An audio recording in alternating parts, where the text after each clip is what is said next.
What is up, family? We have another Patreon request. This one's going to be un peu intéressant.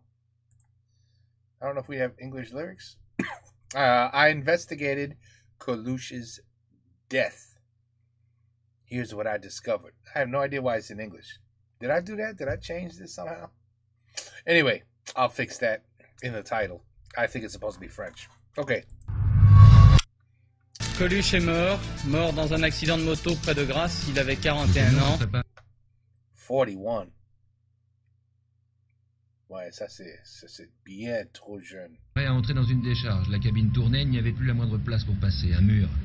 Coluche l'a vu trop tard, la moto s'est couchée, le comédien a heurté de la tête l'avant du poids. Coluche, enterré ce matin en présence d'une foule de ses amis, connus et inconnus. Ok, alors on est le 19 juin 1986, il est 8h du matin. Personne ne le sait, mais dans quelques heures, l'humoriste Michel Colucci, plus connu sous le nom de Coluche, va mourir. Une disparition soudaine, brutale, due à un accident de moto qui va profondément marquer l'esprit des Français. Coluche, ce n'était pas juste un humoriste, c'était une figure unique dans le paysage français. Coluche, c'était ce type capable de faire éclater de rire une salle entière tout en dénonçant de graves injustices. Celui qui, entre deux blagues, a fondé les Restos du Cœur pour nourrir les plus démunis. Et qui a même fait trembler l'Elysée avec sa candidature aux élections présidentielles de 81. Votons pour un imbécile. Mort à seulement 41 ans, Michel Colucci de son vrai nom avait encore tellement de choses à accomplir. Pourquoi avait-il fallu qu'il roule aussi vite sur la route? Pourquoi ne portait-il pas de casque? Il allait vite? Ah oui, très vite. Combien? À quelle vitesse? Je ne peux pas vous dire, mais je vous dis qu'il allait très vite. Il a eu le temps de freiner? Il n'a pas freiné, il n'y a pas de marque de freinage. La disparition de Coluche est tragique, mais c'est comme ça. Le comédien est mort comme il avait toujours vécu, à 1000 à l'heure. Sauf que non, c'est pas possible. Coluche n'a pas pu mourir ainsi. On nous cache quelque chose. Alors moi, j'ai cru à l'accident pendant longtemps. Mais après, j'ai eu beaucoup de questionnements autour de ça. J'ai peine à croire qu'il ait été renversé accidentellement. Le camion, c'est l'arme vraiment pour tous les services secrets. Le meilleur truc, c'est que ça passe pour un accident. On va pas mettre une balle dans la tête d'un mec parce qu'on verrait que là, c'est pas un accident. Le camion, c'est génial. Je vous rappelle l'affaire Saint-Aubin. Alors, que s'est-il vraiment passé, ce fameux 19 juin 1986? Conspiracy, conspiracy, conspiracy. Same thing happened with Princess Diana. Remember all the stories? Oh, and then it was like, wait a minute. Was this murder? Yeah. Pourquoi beaucoup de gens, encore aujourd'hui, pensent qu'il ne s'agit pas d'un accident? Et qui aurait bien pu vouloir du mal à l'humoriste préféré des Français? Eh bien pour vous, j'ai décidé d'enquêter et de comprendre les mystères qui entourent la mort de Coluche. Je me suis plongé à fond dans cette affaire et le moins que l'on puisse dire, c'est que la réalité est bien plus complexe que ce qu'on pourrait imaginer. Moi, par exemple, qui ai la possibilité de foutre un bordel terrible dans mon pays, je ne vais pas me gêner. Yeah.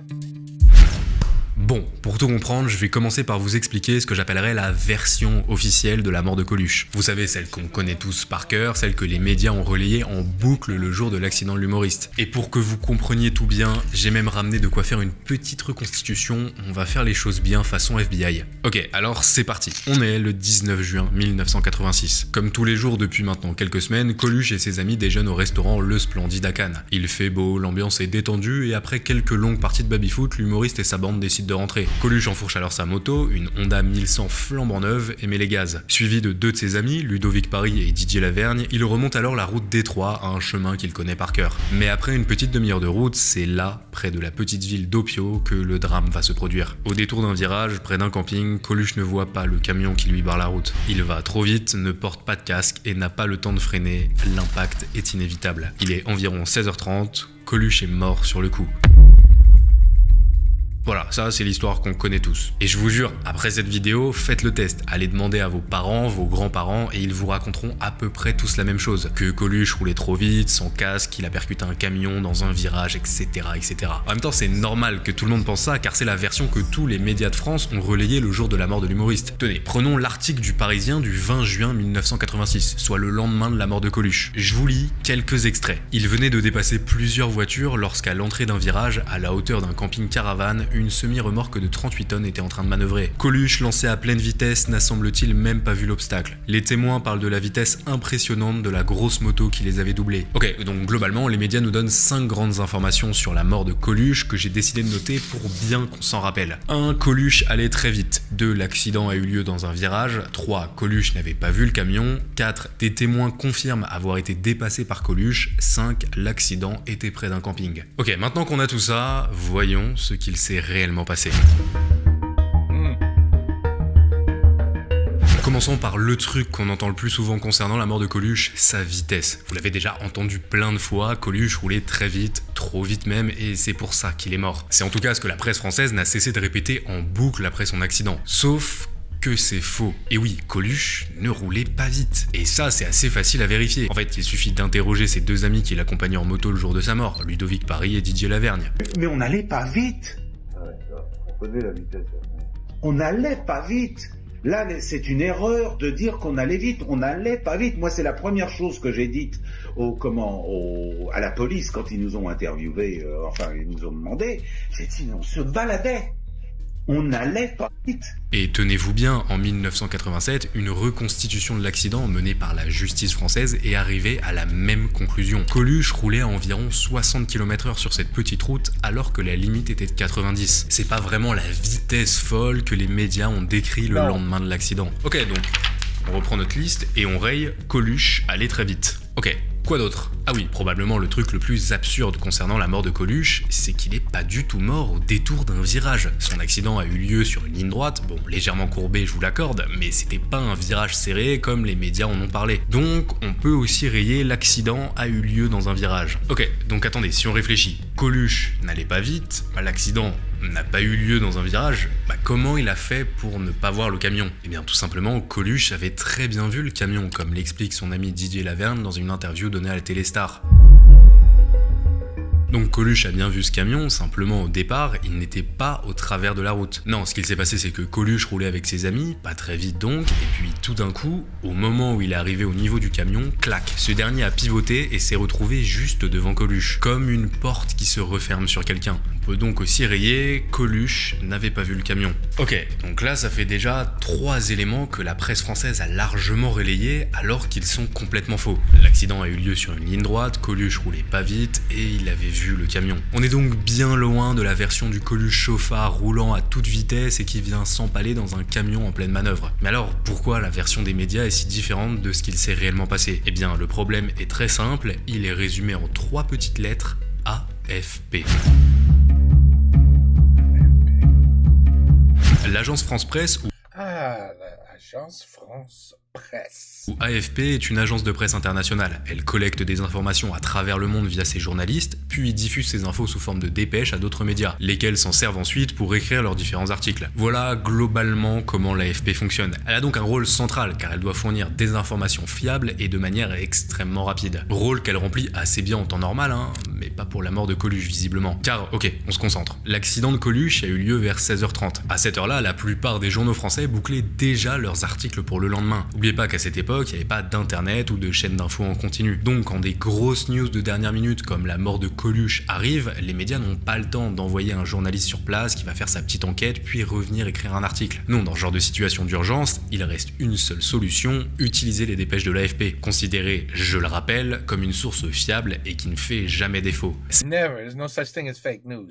C'est pas vrai, fake news, c'est pas vrai. C'est pour ça que le lendemain de la mort de Coluche, tous les médias vont avancer exactement la même version, celle du Coluche roulant extrêmement vite, dans un virage, etc. etc. Car c'est juste ce qui était marqué dans les dépêches de l'AFP. Tenez, d'ailleurs, j'ai ici l'une des dépêches de l'AFP publiées juste après l'accident. On y retrouve bien Coluche roulant vite, le camion rentrant dans un camping, les témoins qui ont été doublés par Coluche, etc. etc. Or, comme on l'a vu, ces informations sont pas du tout exactes. Coluche roulait pas vite, c'était pas dans un virage, et il avait vu le camion. Mais c'est même pas le pire. Les 2 autres infos principales données par l'AFP, donc les témoins qui ont vu Coluche et le camion qui est rentré dans un camping, sont également fausses. Les témoins de l'AFP n'existent pas. Aucun automobiliste n'a été dépassé par un Coluche roulant à grande vitesse. Pareil pour le camion qui soi-disant allait dans un camping. Encore une fois, c'est complètement faux. Le camion transportait des pierres et faisait une manœuvre pour aller dans une décharge pour vider sa remorque. Le soi-disant camping n'existe donc pas lui aussi. Ok, donc là globalement, en lisant ça, on se rend compte que les 5 grandes infos données par les médias le lendemain de la mort de Coluche sont complètement fausses. C'est quand même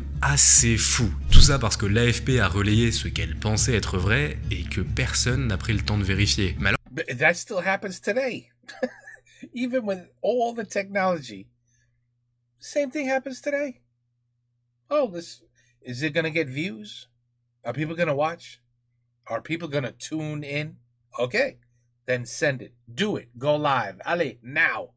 Alors pourquoi cette agence de presse si réputée a-t-elle donné autant de fausses informations concernant la mort de Coluche? Eh bien, très bonne question. Alors on connaît pas l'identité du journaliste qui a écrit les dépêches, mais par contre on sait quelle était la source de l'AFP, la gendarmerie de Grasse.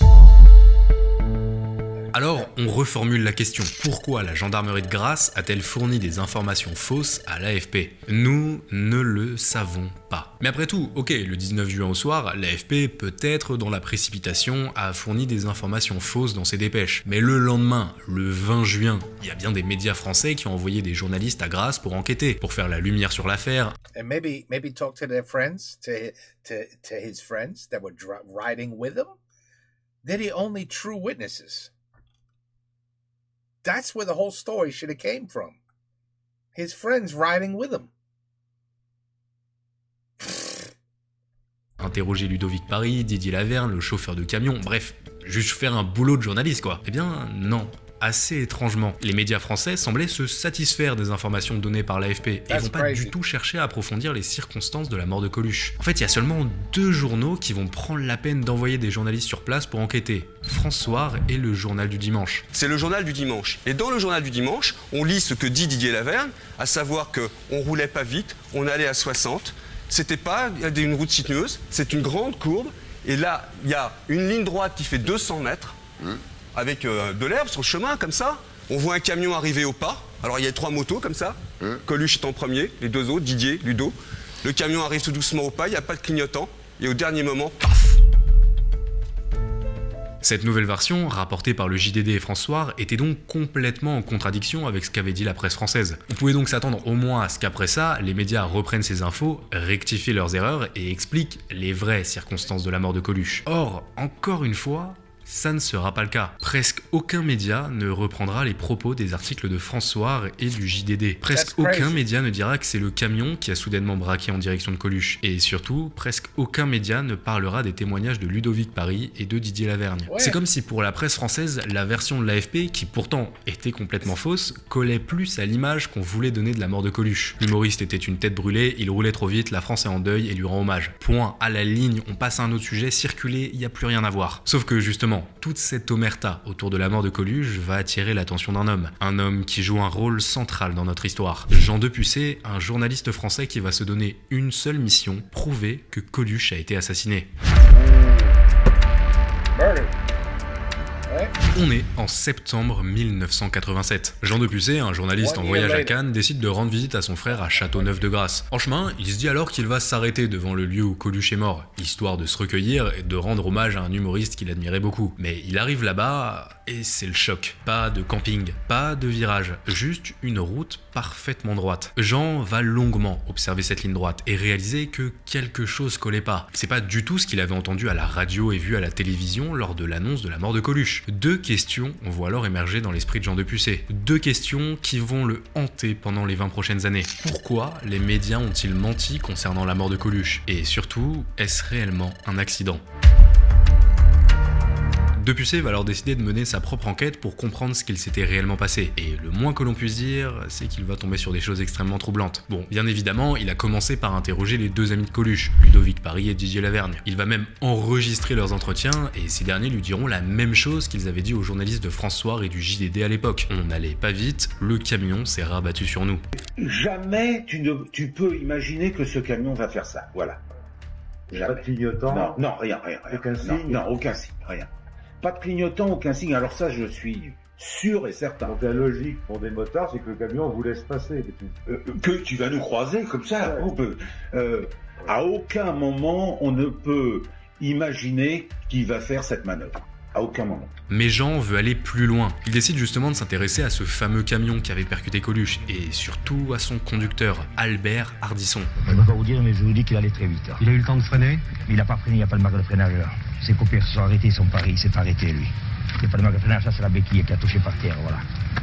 Alors moi j'ai été témoin, mais ils sont tous partis, c'est malheureux, hein, qu'est-ce que vous voulez que je vous dise, hein. Depucé va notamment chercher à comprendre qu'est-ce que ce camion foutait là, et pourquoi avait-il subitement coupé la route à l'humoriste. Alors on sait maintenant que le camion n'allait pas du tout dans un camping comme les médias l'avaient affirmé. Non, il transportait des pierres et s'apprêtait à rentrer dans une décharge pour vider sa remorque. Enfin, si on peut appeler ça une décharge. C'était plutôt un terrain vague, une sorte de pré où oui, ok, parfois certains camions déposaient des pierres, mais c'était pas une décharge à proprement parler. Et le plus curieux justement, c'est qu'à quelques kilomètres de là, il y en avait une de décharge officielle. On peut donc se demander pourquoi Albert Ardisson voulait décharger ses pierres dans un pré alors qu'il y avait une décharge officielle juste à côté. Ça n'a aucun sens. Ça n'en a d'ailleurs encore moins quand on sait que les pierres transportées par le camion venaient de la gendarmerie de Grasse.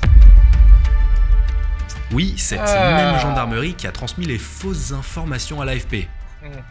Je crois qu'on commence à tenir quelque chose. C'est d'ailleurs ce que va se dire Jean Depucé lorsqu'il va enquêter sur ce fameux chauffeur de camion. Il va comprendre que quelque chose ne tournait pas rond avec cet homme. Et ce qui va finir par le convaincre, c'est quand Didier Laverne justement lui racontera l'attitude d'Albert Ardisson juste après l'accident. Selon l'ami de Coluche, immédiatement après l'impact, le chauffeur serait descendu du camion avec les papiers pour faire un constat, alors qu'il avait un cadavre devant lui. Enfin sérieusement, qui fait ça? Surtout que même en attendant les secours, Ardisson a eu une attitude étrange. Il était totalement détaché de la scène et faisait les 100 pas autour de son camion, le moteur toujours allumé. Comme si il se rendait pas compte de ce qu'il venait de faire. Comme si ce n'était pas lui qui conduisait.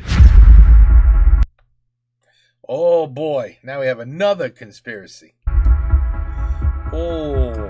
Le 19 juin 2006, 20 ans jour pour jour après la mort de Coluche, un livre un peu spécial sort en librairie, Coluche, la contre-enquête. Cet ouvrage, c'est juste toute l'investigation que Jean Depucé avait menée concernant la mort de l'humoriste, mais c'est pas lui qui l'a écrit. Depucé est malheureusement décédé en mars 2006 et c'est le journaliste Antoine Casubolo qui a repris son travail et publié Coluche, la contre-enquête. Ce livre, si vous êtes intéressé par l'affaire, lisez-le, parce qu'honnêtement, on apprend vraiment beaucoup de choses très intéressantes. En fait, il y a surtout un passage du livre qui, moi, personnellement, m'a beaucoup intrigué. C'est quand Jean Depucé parle de sa rencontre avec deux personnes, deux témoins inédits dont on n'a jamais entendu parler, qui affirment que la mort de Coluche n'est pas un accident. La première personne, c'est un ami de Jean Depucé, surnommé Serge l'Arménien. C'est un ancien barbouze, ces agents secrets qui opèrent en dehors de tout contrôle, sans titre officiel, dans les zones grises du renseignement. Serge aurait raconté à Depucé une histoire complètement dingue. Il affirme qu'en juin 2006, il a hébergé chez lui des types venus pour une mission bien précise, éliminer Coluche. Il dit: je connaissais Serge l'Arménien, qui était lui, Serge l'Arménien de Barbou, je le connaissais, etc.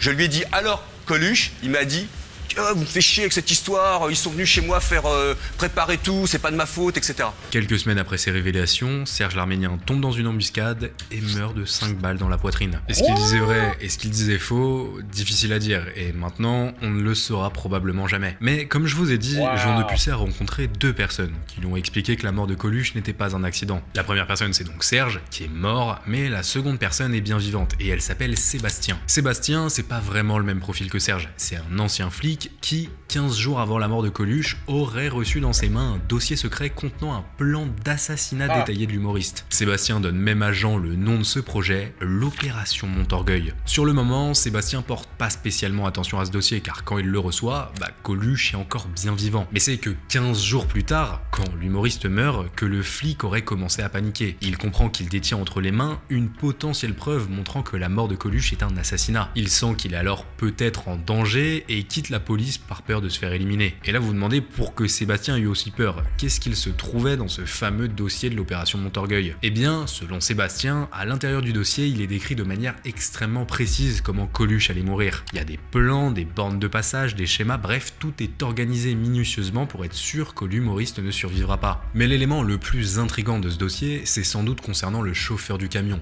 Albert Ardisson. Toujours selon Sébastien, ce n'est pas lui qui conduisait. Ils étaient deux dans la cabine ce jour-là, gars et c'est l'autre qui tenait le volant et aurait percuté Coluche. Après l'accident, cette personne qu'on connaît pas se serait ensuite enfuie, profitant du chaos général et laissant le chauffeur de camion porter le chapeau. Ok, ces témoignages de Serge l'Arménien et de Sébastien, s'ils sont vrais, attention, confirmeraient donc que la mort de Coluche est bien un assassinat. Et si on rassemble toutes les infos qu'on a depuis le début, on commence à y voir un peu plus clair sur comment Coluche aurait pu être assassiné. On a en premier les témoignages de Ludovic Paris et Didier Laverne, qui, souvenez-vous, contredisent totalement la version officielle relayée par les dépêches de l'AFP. Ces mêmes dépêches dont on sait aujourd'hui qu'elles avaient pour source la gendarmerie de Grasse. La même gendarmerie d'où venait le camion qui a percuté Coluche. Camion qui, selon Sébastien, n'était pas conduit par Albert Ardisson. Il y avait quelqu'un d'autre au volant. That's crazy. Listen, that's... I don't know, guys. I mean, I know conspiracies can be crazy where you completely fall for it and you actually believe like, oh, you know what? It wasn't an accident. You know, like a lot of, again, Princess Diana is the perfect story to compare this to. Many people were like, oh, you crazy. It was just bad luck. He was trying to get away from the paparazzi and their driver had an accident and she died. You know, it was terrible. Terrible. It's a tragic accident. Then you have others saying, oh, hell no. That was all set up. It wasn't even the paparazzi. They were there to scare her and the driver. They were driving her away to save their lives. That's how scared they were. So you never know. You never know. But this doesn't look good for the newspaper's story. It doesn't look good. Quelqu'un dont le seul but ce jour-là aurait été d'éliminer Coluche. Un plan soigneusement préparé qui porterait même un nom de code, l'opération Montorgueil. Mais pourquoi? That's my question. What did he have on somebody? He had something. I know you guys were telling me he could like destroy Macron if he wanted to, right? He had that much political power. He had a lot of backing or information, something like that. But what did he have that would make somebody say, I want him dead? Opération qui, enfin, aurait été entièrement planifiée au domicile de Serge l'Arménien. En voyant toutes ces connexions, ces témoignages étranges et les détails qui s'assemblent comme un puzzle, on commence donc à entrevoir comment la mort de Coluche aurait pu être orchestrée. C'est tordu, hein, je suis d'accord, mais si on connecte tous les points, ça peut potentiellement tenir la route. Mais il reste un gros point d'interrogation à tout ça. Le mystère finalement autour de cette affaire est probablement ce qui la rend unique. Qui aurait bien pu vouloir éliminer Coluche ? Et pourquoi? Coluche président? Non. J'ai voté pour rien pendant longtemps. Aujourd'hui, on va voter pour quelqu'un qui, politiquement, n'est rien. Ils nous prennent pour des imbéciles, votons pour un imbécile.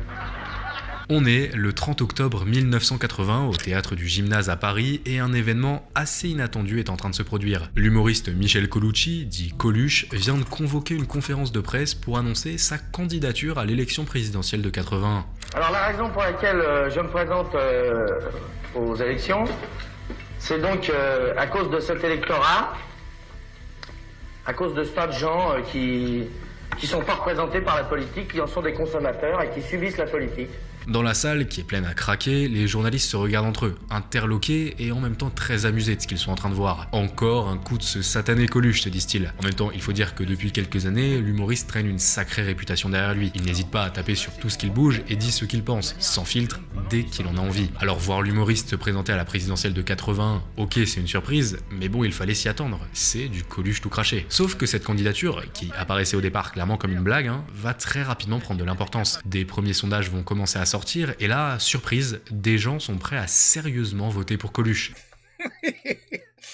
I mean, I get it, but you know, it's like Ronald Reagan. He was a movie star. He knew nothing about politics. He ran for president. He was popular, and then people were like, in the beginning, he was probably like, oh, let's do it for fun. What? I got how many votes so far? People really want me to be president? That's probably what was going to happen for Coluche. But is it really enough that you would have to kill him? You'd have to murder him so he doesn't run for president in case he might have won? That's it? That's the only reason?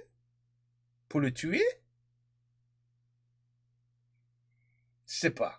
Rectification. Beaucoup de gens sont prêts à voter pour Coluche. L'humoriste explose dans les sondages et est rapidement crédité de 10, 12, jusqu'à même 16% des voix. Oui, ce sont que des sondages, mais ça reste énorme. Enfin, on parle à l'origine d'une blague, qui visiblement est en train de prendre une ampleur démesurée. D'ailleurs, quand on interroge le principal intéressé sur cet emballement pour sa candidature, il répond ça. Moi j'ai déclaré ma candidature comme une connerie.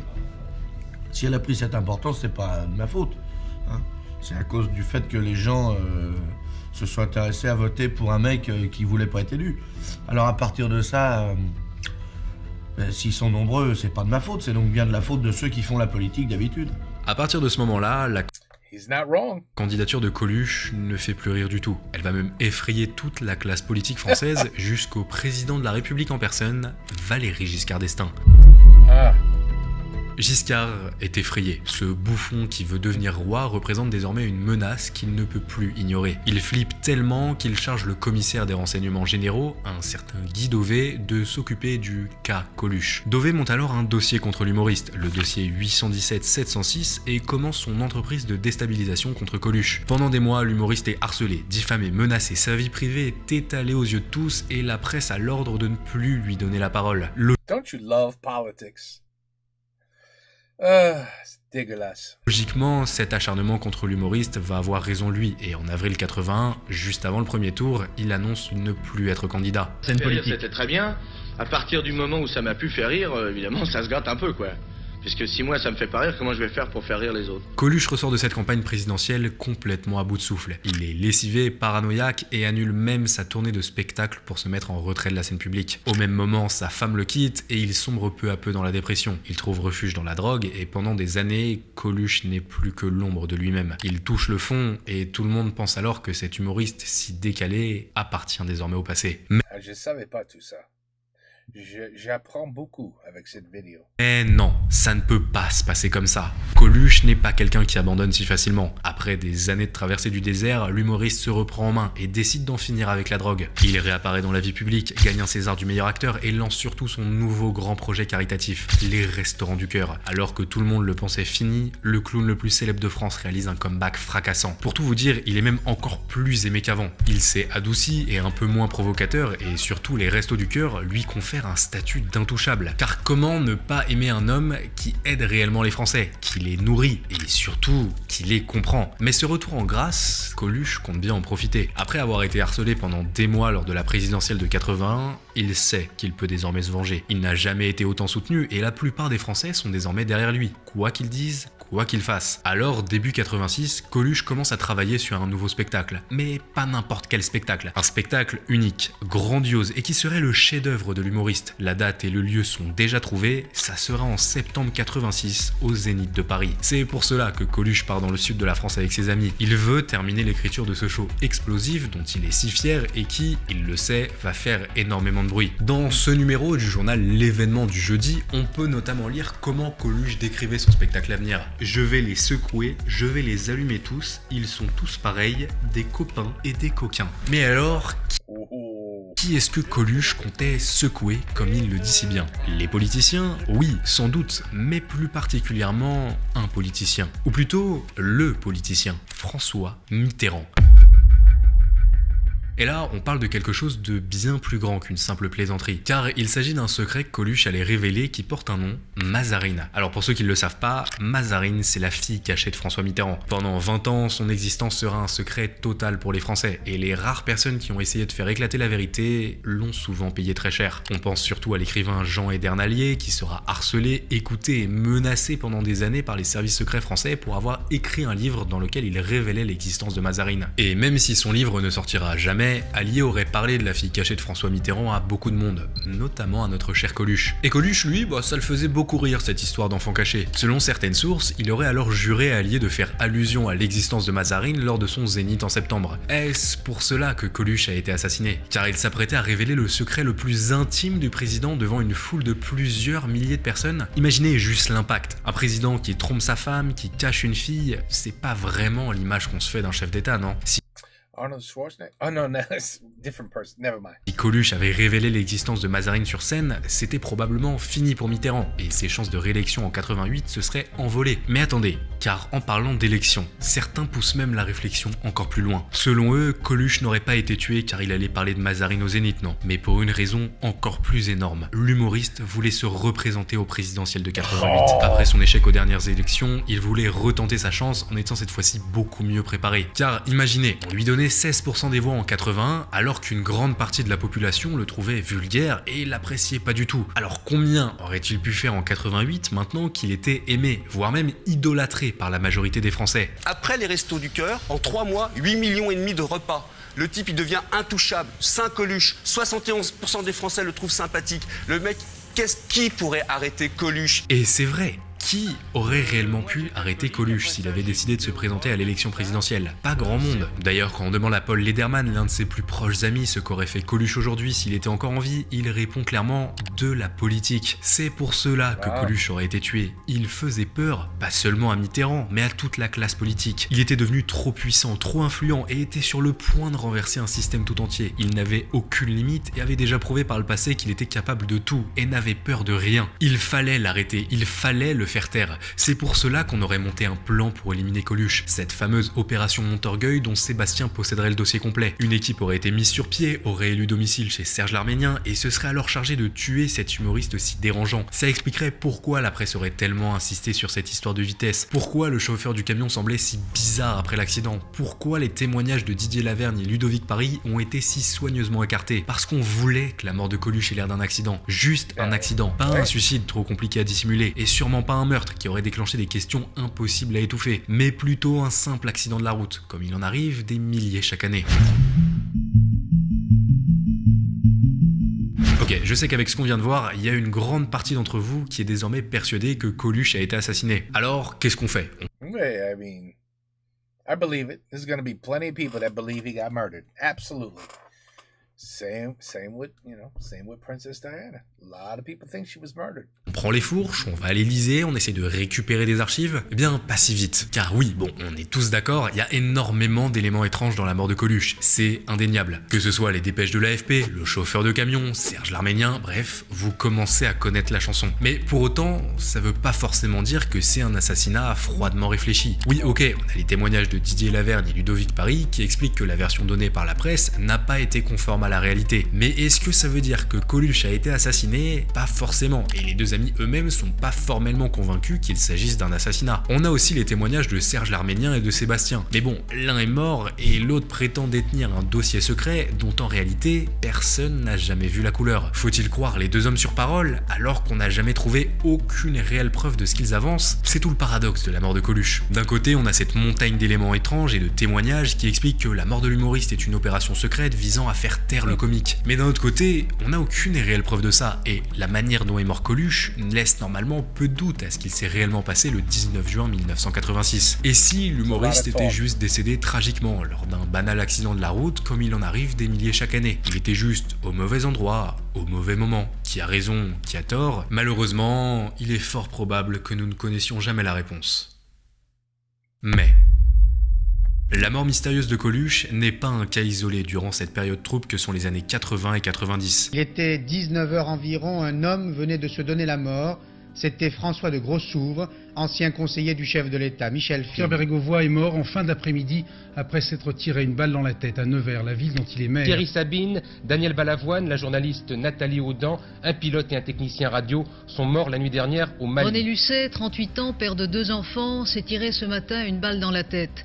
Directeur de la caisse primaire d'assurance maladie des Bouches-du-Rhône, il avait été suspendu de ses fonctions par le ministre de la Solidarité nationale. Et si toutes ces disparitions n'étaient pas de simples accidents? Et si la mort de Coluche n'était qu'une pièce de plus dans un vaste puzzle? Une pièce dans une machine plus grande, plus complexe, qui aurait fonctionné dans l'ombre pour protéger certains intérêts, pour garder intact un pouvoir qui devait jamais être remis en question. Alors oui, c'est sinistre de penser ça, mais on ne peut s'empêcher de se demander jusqu'où cette machine a-t-elle été prête à aller? Comment aurait-elle fait? Qui était au courant? Et la question qu'on se pose tous, combien d'autres secrets nous reste-t-il encore à découvrir? Eh bien c'est ce qu'on verra ensemble dans de futures vidéos, alors accrochez-vous, car on ne fait que commencer.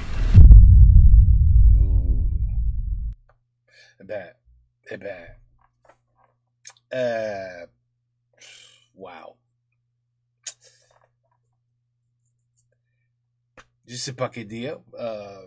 Tu peux penser à gauche ou tu peux penser à droite. Neither one is wrong and neither one is right. Right? It's all going to depend on your individual belief. The thing that bothers me the most is the drivers, the two different drivers of the truck. The guy didn't even. Why would the driver not say, why is there a second to my boss? Well, why is there a second driver here with me? Every day I drive alone. Why? Who is this person? I've never even seen him. And after the accident, he disappears. And the driver's like, I had a witness, but he left, or there were witnesses, like there were people. Now they're not here no more. It's unbelievable. Like, what?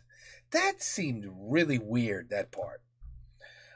Conspiracies, that's what they are. They're conspiracies. They're things you make up in your head, looking at a timeline and things and events that happened, and then you try to come up with another reason besides what could be the truth, which is maybe his friends did lie. You don't know that. Maybe they were all speeding and they don't want to look like idiots. Why would you be speeding down that road? You could injure somebody. You could get it could be a child or somebody that runs out in the street. And they're instantly dead if you're driving like a maniac on your motorcycle down. That did not look like a highway. That looked like a normal street, public road. That's it. So you see, I just made a third conspiracy by just coming up with that little story in 3 seconds of why they lied and said, "Ah non, on n'allait pas vite du tout." See, I could say that's a lie. That's not true. Because look how bad they would seem. Popular people of public. The public knows who these people are. To tell them, oh yeah, we were speeding down the road where we had no concern for life of any individual. Because we are superstars. We could do what we want. We could break the law. We could speed. So, no. Tell them we were going very slow. I just made that up in my head. So who knows? Again, it's what you wanna think. It's very sad. C'est très dommage. And it would have been absolutely incredible to have Coluche as president of France. Oh my God. That would have been interesting, eh? That would have been interesting. Do you think your country would be ran a little bit differently if Coluche was president? A little bit different?